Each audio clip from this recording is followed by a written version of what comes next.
എത്തുന്നത് media one 14-ാം രാവ്. നമ്മളെല്ലാവരും കാണുന്ന വളരെ വ്യത്യസ്തമായ ഒരു റിയാലിറ്റി ഷോയാണ് മീഡിയ വൺ 14-ാം രാവ് എന്ന റിയാലിറ്റി ഷോ.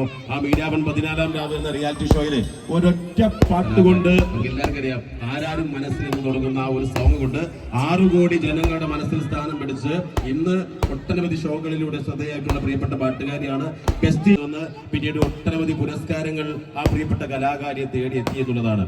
നമ്മുടെ പീർ മുഹമ്മദ് എന്ന പീർക്കയുടെ പേരിലുള്ള അവാർഡ്, റംലത്തയുടെ പേരിലുള്ള അവാർഡ്, മോയിൻകുട്ടി വൈദ്യ സ്മാരക അവാർഡൊക്കെ ഈ ഒരു കലാകാരിയെ തേടി എത്തി എന്നുള്ളതാണ്. ആ ഒരു കലാകാരിയും നമ്മോടൊപ്പം സൗഹൃദത്തിന്റെ വേദിയിൽ എത്തിച്ചേർന്നിരിക്കുന്നു. നിറഞ്ഞ കൈ നൽകിക്കൊണ്ട് വേദിയിലേക്ക് സ്വാഗതം ചെയ്യാം ഷഹജ മലപ്പുറം.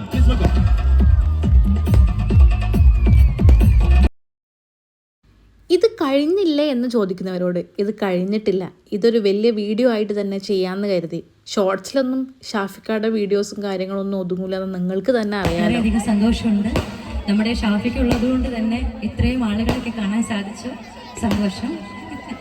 പിന്നെ എന്താന്ന് പറയാ, ഇതിന്റെ പിന്നിൽ പ്രവർത്തിച്ച ഒരുപാട് ഈ ഒരു പ്രോഗ്രാം ഒരു ഷോർട്സിൽ ഒതുങ്ങൂല എന്നുള്ളത് കൊണ്ട് തന്നെ ഞാനതൊരു വലിയ വീഡിയോ ആക്കിയിട്ട് ചെയ്യാമെന്ന് കരുതി.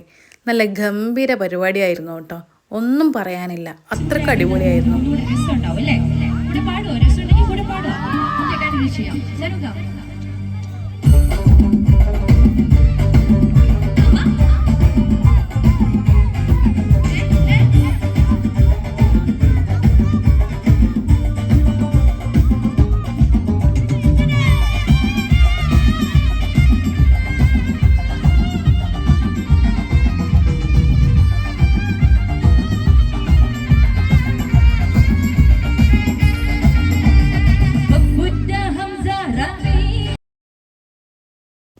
പലരും എൻ്റെ അടുത്ത് ചോദിക്കാറുണ്ട്, നിനക്കിത് എങ്ങനെ സാധിക്കുന്നു എന്ന്.